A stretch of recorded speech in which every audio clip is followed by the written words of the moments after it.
terkemuka di industri teknologi, yaitu Elon Musk. Dia bisa menjawab pertanyaan kita layaknya manusia. Jadi di sini ya, saya meminta ChatGPT membuatkan puisi tema belajar di sekolah. Dan ChatGPT membuatkan puisinya ini. Halo, assalamualaikum kawan-kawan. Apa kabarnya? Saya doakan semuanya dalam keadaan baik dan sehat ya. Selamat datang kembali di channel Pak Guru IT. Pada video kali ini kita akan membahas mengenai aplikasi ChatGPT dan apa saja yang bisa dilakukan oleh aplikasi ChatGPT. ChatGPT atau singkatan dari Chat Generative Pre-trained Transformer adalah aplikasi berbasis Artificial Intelligence atau biasa disingkat AI, atau dalam bahasa Indonesianya adalah kecerdasan buatan, dikembangkan oleh perusahaan bernama OpenAI. Jadi ChatGPT dibuat oleh perusahaan yang bernama OpenAI.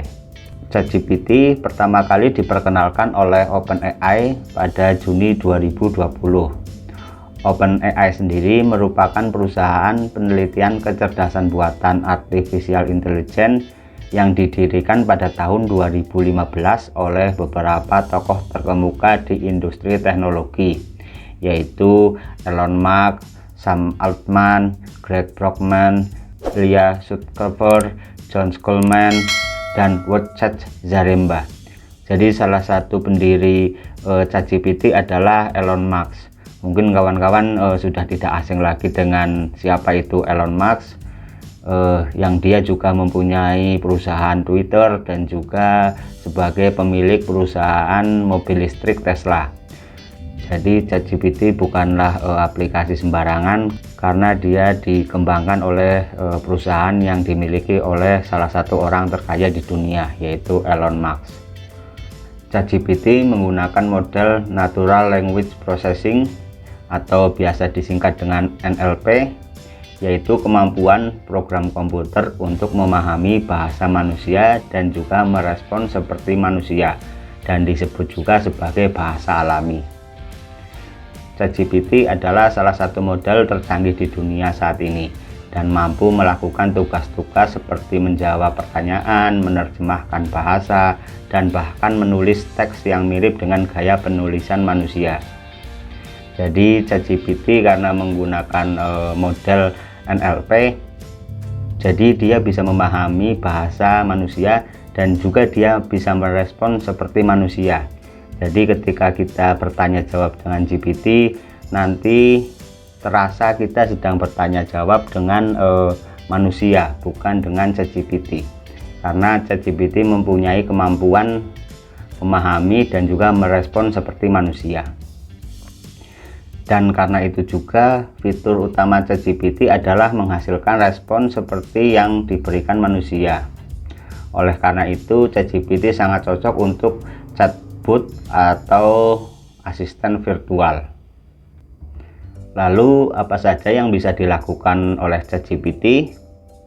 ChatGPT dapat melakukan berbagai tugas tergantung pada konteks dan tujuan penggunanya. Beberapa hal yang dapat dilakukan antara lain, yang pertama adalah membalas pesan dan menjawab pertanyaan tentang berbagai topik materi pelajaran, menjawab soal-soal, informasi pengetahuan umum, bermain tebak-tebakan, bermain teka-teki, memberi motivasi, dan lain sebagainya. Ini saya akan langsung praktekkan saja seperti apa penggunaan ChatGPT untuk poin nomor 1 ini. Ini saya buka dulu ChatGPT-nya. Untuk membuka ChatGPT kita ketikkan saja chat.openai.com. Ini sudah masuk ke halaman ChatGPT-nya.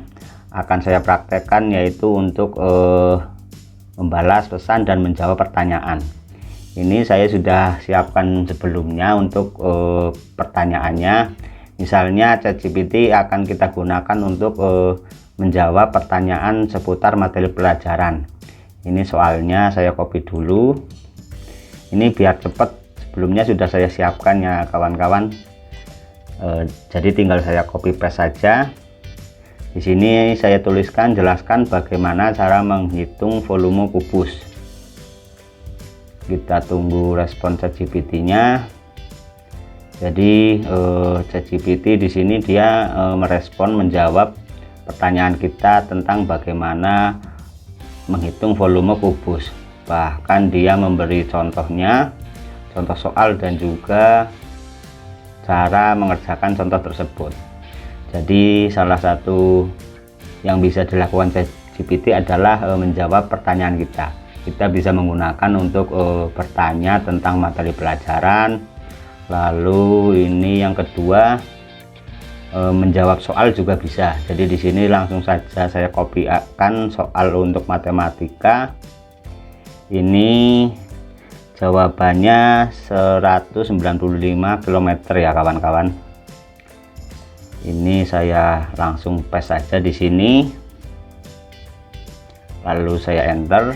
Saya tunggu ChatGPT untuk membantu saya menjawab soal ini. Ini soalnya adalah sebuah motor melaju dengan kecepatan 60 km per jam.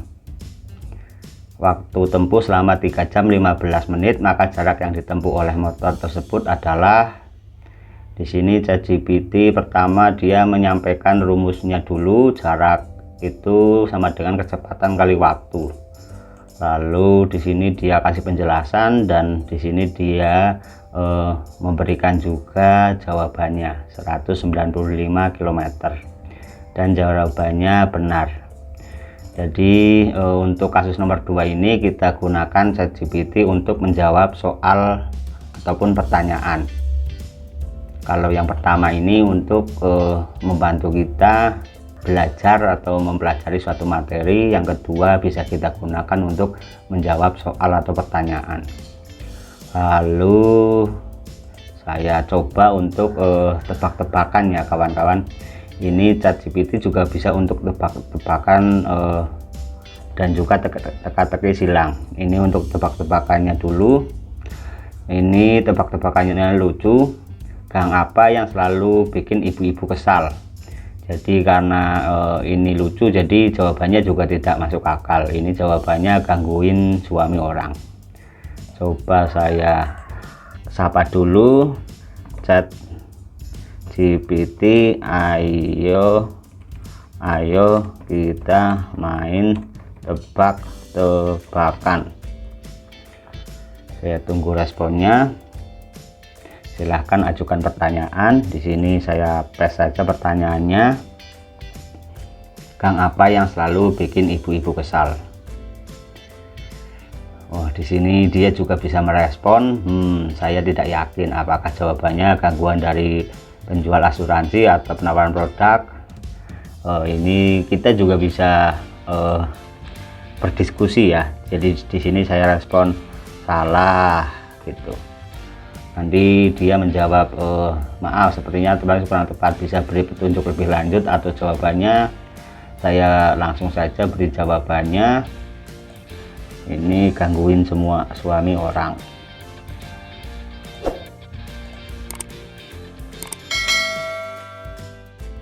Saya paham. Jadi di sini kita bisa lihat walaupun kita berkomunikasi dengan aplikasi, kita di sini layaknya sedang berkomunikasi dengan manusia ya, karena ChatGPT seperti tadi saya sampaikan dia menggunakan model NLP. Jadi dia bisa memahami pertanyaan kita, juga dia bisa menjawab pertanyaan kita layaknya manusia. Bahkan saat kita salah menulis, misalnya di sini adalah ini saya tulis ada LH kurang huruf A, tapi dia tetap bisa memahami apa yang saya maksud. Ini adalah salah satu kecanggihan dari model NLP. Dia bisa memahami tulisan kita layaknya manusia, dan dia juga bisa merespon atau menjawab tulisan kita layaknya manusia. Ini saya coba lagi. Sekarang teka-teki silang. Ini saya copy saja soalnya. Jawabannya nanti harusnya arus ya kawan-kawan. Kita coba. Ayo sekarang kita main teka teka-teki silang. Kayak sapa dulu untuk mengajak main yang lain, karena tadi saya ajak tebak-tebakan, sekarang teka-teki silang. Ini saya paskan saja soalnya. Gerak air yang mengalir 4 huruf, apakah jawabannya adalah arus? Oh, di sini saya jawab saja ya benar, seperti ini. Dan dia akan merespon apa yang kita tulis. Senang mendengarnya. Jika Anda memiliki teka-teki silang lainnya, silahkan ajukan lagi, saya siap untuk bermain. Jadi dia juga bisa kita gunakan untuk bermain teka-teki silang. Lalu selain itu dia juga bisa memberi kita motivasi dan lain sebagainya. Ini coba saya praktekkan apakah dia bisa memberi motivasi atau tidak. Ini saya sudah ada pertanyaan. Saya malas untuk belajar, beri saya motivasi biar saya tidak malas belajar. Ini saya paskan ke kotak pertanyaan. Saya enter, saya tunggu motivasi yang akan dia berikan. Jadi di sini saya akan memberikan beberapa motivasi yang bisa membantu Anda memulai belajar, 1, 2, 3 dan seterusnya.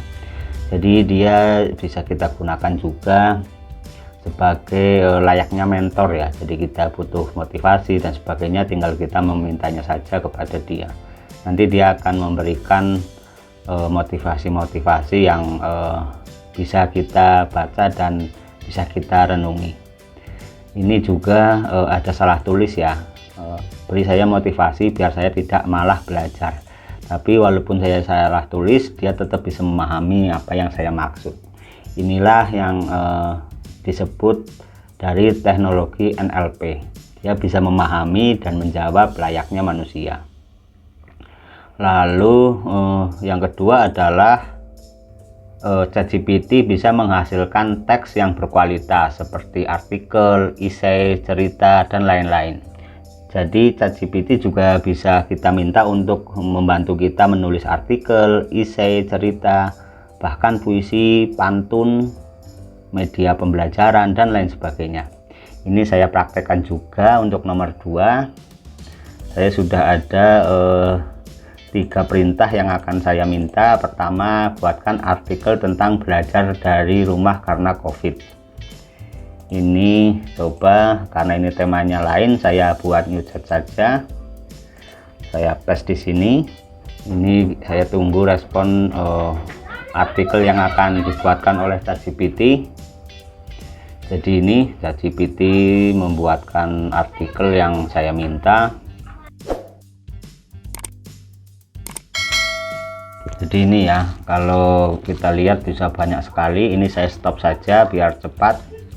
Jadi ChatGPT bisa membuatkan saya artikel. Selain itu, untuk membuat tulisan kita juga bisa meminta ChatGPT untuk membantu kita. Misalnya kita akan melakukan penelitian. Di sini saya akan memerintahkan buatkan latar belakang masalah dari penggunaan media pembelajaran interaktif untuk meningkatkan motivasi belajar siswa. Jadi di sini misalnya kita akan membuat PTK ataupun penelitian lainnya, kita bisa membantu ChatGPT untuk membuatkan latar belakang ataupun pendahuluan ataupun bab 1, bab 2 dan lain sebagainya. Ini saya praktekkan untuk memerintahkan ChatGPT membuatkan pendahulu latar belakang. Tinggal kita tuliskan saja apa yang akan kita perintahkan. Di sini saya enter saja. Jadi di sini dia akan menuliskan pendidikan merupakan faktor kunci dalam pembentukan generasi masa depan yang cerdas dan seterusnya. ChatGPT akan menuliskan kita latar belakang yang kira-kira relevan dengan pertanyaan ataupun perintah yang kita berikan. Ini lanjut terus, banyak ya kawan-kawan. Ini karena buat sampel saja, saya stop saja.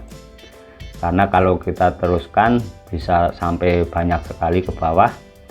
Jadi karena saya menginginkan contoh saja, maka saya stop saja. Lalu kita juga bisa meminta ChatGPT untuk membuatkan pantun, puisi, lirik musik, pidato, dan lain sebagainya. Ini saya praktikkan yang untuk membuat puisi.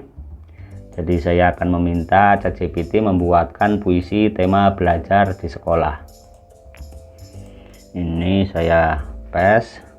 Jadi di sini ya, saya meminta ChatGPT membuatkan puisi tema belajar di sekolah, dan ChatGPT membuatkan puisinya. Ini di bangku sekolah kita bertemu, mengisi harimu dengan pengetahuan, dan seterusnya.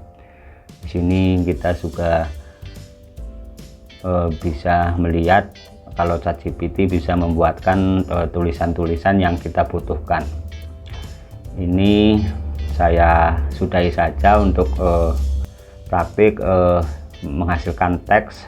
Jadi ChatGPT bisa menghasilkan teks yang kita inginkan. Tadi sudah saya praktekkan untuk membuat artikel, membuat latar belakang, lalu untuk membuat puisi. Tapi untuk membuat yang lainnya juga bisa, seperti RPP, skrip komik, dan lain sebagainya. Selain itu, ChatGPT juga bisa menerjemahkan teks dari satu bahasa ke bahasa lain. Dan untuk menerjemahkan teks ini bisa kita ketikkan di kotak text box ataupun kita paste saja linknya. Ini saya praktekkan dua-duanya. Jadi untuk menerjemahkan, misalnya di sini saya ketikkan dulu bahasa Indonesianya, misalnya halo mas, saya Pak Guru IT. Lalu kita tuliskan perintahnya, terjemahkan ke bahasa Rusia misalnya. Nah, jadi dia juga bisa menerjemahkan langsung apa yang saya ketik. Saya suruh untuk menerjemahkannya. Dia sudah menerjemahkan dengan bahasa Rusia dan juga tulisan Rusia seperti ini ya kawan-kawan. Selain itu juga misalnya kita punya link website yang akan kita terjemahkan juga bisa. Ini sudah saya siapkan sebelumnya. Jadi saya coba menerjemahkan link website ini. Jadi ini link website bahasa Indonesia ya kawan-kawan. Untuk menerjemahkan link website ini, caranya tinggal kita copy saja linknya, lalu kita paste di sini, lalu kita tuliskan perintah penerjemahannya, misalnya terjemahkan ke dalam bahasa Inggris seperti ini.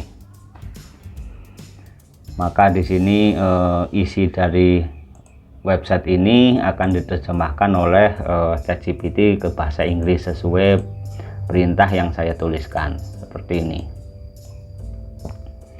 Ini sampai selesai. Jadi untuk penerjemahan ini bisa kita ketikkan lalu kita tuliskan perintahnya, atau kalau website bisa kita copy pastekan linknya lalu kita tuliskan perintahnya untuk diterjemahkan ke bahasa apa sesuai yang kita inginkan.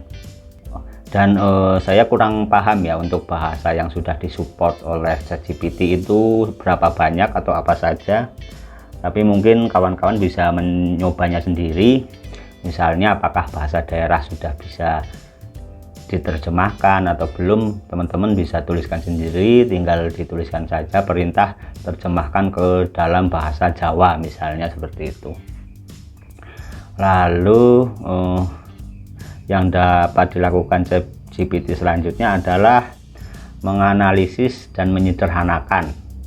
Jadi ChatGPT bisa kita gunakan untuk membantu kita menganalisis dan menyederhanakan sebuah tulisan ataupun artikel ataupun lainnya. Misalnya ini saya gunakan untuk menyederhanakan ataupun meringkas artikel ini. Jadi ini artikelnya ada 1 paragraf, 2, 3, 4, 5. Coba saya copy, saya perintahkan ke ChatGPT untuk meringkasnya. Caranya sama, kita copy pastekan saja linknya, lalu kita tuliskan perintahnya. Misalnya perintahnya ringkaskan menjadi satu paragraf, seperti itu. Jadi ini bisa kita tuliskan. Oh, ini masih pakai bahasa Inggris ya, udah diringkas tapi menjadi bahasa Inggris karena perintah terakhir kita menggunakan bahasa Inggris. Jadi ini saya copy saja, saya ulang di new chat. Ini misalnya ringkaslah, ini tidak saya tulis berapa paragraf, jadi terserah ChatGPT mau berapa paragraf. Kalau yang tadi kan saya minta menjadi satu paragraf, lalu yang ini saya serahkan saja ke ChatGPT mau berapa paragraf. Jadi ini ya, ChatGPT meringkas isi dari website ini. Bisa kita lihat, ini juga jadi satu paragraf. Jadi misalnya kita membutuhkan ringkasan dari suatu materi ataupun suatu tulisan, kita bisa memerintahkan ChatGPT untuk membantu kita meringkasnya. Bisa kita kopikan teks aslinya lalu kita tuliskan ringkaslah, ataupun bisa kita kopikan saja linknya, misalnya link website atau sebagainya. Itu yang dapat dilakukan ChatGPT, yaitu menganalisis dan menyederhanakan. Lalu hal lainnya juga, ChatGPT bisa memberikan rekomendasi dan saran kepada pengguna, seperti misalnya rekomendasi produk atau saran dalam mengatasi masalah-masalah tertentu. Ini juga sudah saya siapkan. Ini memberi rekomendasi saran. Jadi misalnya saya mau membeli laptop untuk bekerja sebagai guru, beri rekomendasi laptop yang harga kisaran 8 juta sampai 10 juta. Ini saya copy saja, lalu saya pastekan saja, saya buat new chat dulu, saya paste di sini. Jadi saya meminta ChatGPT untuk memberikan rekomendasi. Ini kira-kira laptop yang kisaran 8 sampai 10 juta untuk saya sebagai guru itu apa yang direkomendasikan. Jadi ini di sini juga kontekstual. Jadi ChatGPT tugas-tugas pengajaran dan memiliki harga kisaran 8 sampai 10 juta. Di sini ChatGPT sudah bisa memberikan kita rekomendasi. Dan di sini ada juga pastikan untuk memilih laptop yang paling sesuai dengan kebutuhan. Walaupun direkomendasikan, ChatGPT juga memberikan peringatan bahwa kita juga harus menyesuaikan dengan kebutuhan dan juga harga di toko daerah kita. Ini ChatGPT bisa kita gunakan untuk meminta rekomendasi. Selain itu juga kita bisa meminta ide ya. Ini saya tuliskan, saya perintahkan ChatGPT untuk beri saya 5 ide mengajar yang inovatif untuk luas segitiga. Saya enter, saya meminta ChatGPT untuk memberikan 5 ide mengajar yang inovatif. Sini ChatGPT tentu saja berikut adalah 5 ide mengajar inovatif untuk luas segitiga, yaitu pertama, pembelajaran melalui simulasi, media visual, game matematik, pembelajaran kooperatif, proyek penelitian. Ini ada 5. Jadi karena saya meminta 5, maka ChatGPT juga memberikan 5 rekomendasi. Ini beri saya 5 ide. Jadi kalau di sini saya tulis 10 ide, maka ChatGPT akan memberikan 10. Jadi ChatGPT bisa mengetahui apa yang kita perintahkan dan dia merespon sesuai apa yang kita perintahkan. Jadi seperti itu beberapa hal yang dapat dilakukan oleh ChatGPT. Dan selain ini juga masih banyak hal lain yang bisa dilakukan ChatGPT. Tapi yang saya sampaikan hanya ada 5 hal yang bisa dilakukan oleh ChatGPT. Terima kasih. Dan bagi kawan-kawan yang ingin mengetahui video saya seputar ChatGPT lainnya, kawan-kawan bisa lihat di playlist saya dengan nama ChatGPT. Di sana banyak video tutorial saya yang membahas seputar ChatGPT. Oh ya, bagi kawan-kawan yang belum subscribe channel saya, mari dukung channel saya dengan cara subscribe dan nyalakan tombol lonceng notifikasinya untuk mendapatkan notifikasi video menarik dari saya lainnya. Terima kasih, sampai jumpa di video selanjutnya. Wassalamualaikum warahmatullahi wabarakatuh.